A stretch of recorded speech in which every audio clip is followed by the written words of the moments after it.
Hi, my name is Donna Robinson. I work here at the Las Vegas Natural History Museum in Exhibits and Collections Department, and I maintain the taxidermy collection and some of the other exhibits here at the museum. So today I'm going to be talking to you about how they actually make taxidermy. I'm not a taxidermist. I maintain the collection, but we have some examples here of how they make taxidermy.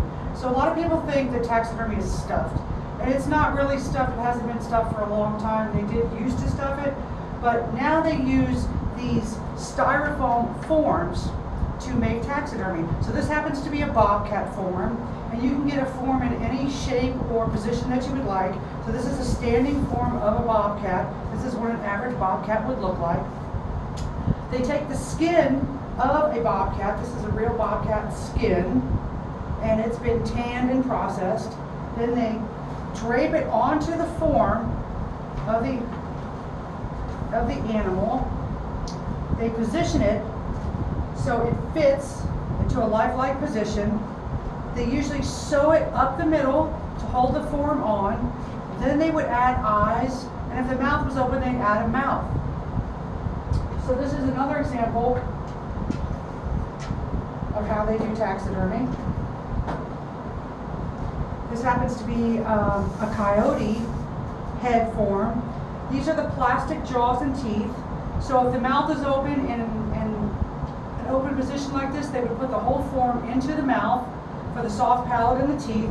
They would use glass or normally plastic eyes and a latex tongue to make it look realistic. Then they would paint it and put it into a real position with grass and maybe some dirt and trees, or wherever. It might be into a diorama inside the museum, into a big diorama in a natural position. This is a piece of taxidermy that's already finished. This is a coyote. So as you can see, they put the mouthpiece in, they put the plastic eyes in, they've sewn it up in the middle, they put some trees and some dirt and some bark to make it look like natural habitat, and he's in a natural position where he's howling. So that's how they do taxidermy. So I have a question. How do they decide how to pose the animals? It's really up to the discretion of the taxidermist or the discretion of the museum. If they have a certain diorama that they want to show, they would request maybe a howling position or a lying down position or a running position. So it's really up to the discretion of the taxidermist. So I work in Exhibits and Collections Department, which means I maintain the collection. So I clean the taxidermy, I inspect it for any damage, I document that damage and put it into the database for future people so that they know what's going on with the taxidermy. And I do small repairs on the taxidermy to try to maintain it. I have a special vacuum cleaner that's a variable speed vacuum cleaner. It's very, very gentle. It's called a Nilfisk. I also use special dusting rags. I use Q-tips to clean the eyes. And I have some paints that I use here, some of my tools over here to touch up things, to paint and polish and just try to make them look lifelike and clean. We want them to look clean too, because the dust does not help. Taxidermy is very fragile, and it disintegrates in bad conditions. So we live in the desert, it's very dusty, it makes their fur fall out. That's why people don't need to touch taxidermy when they're in a museum.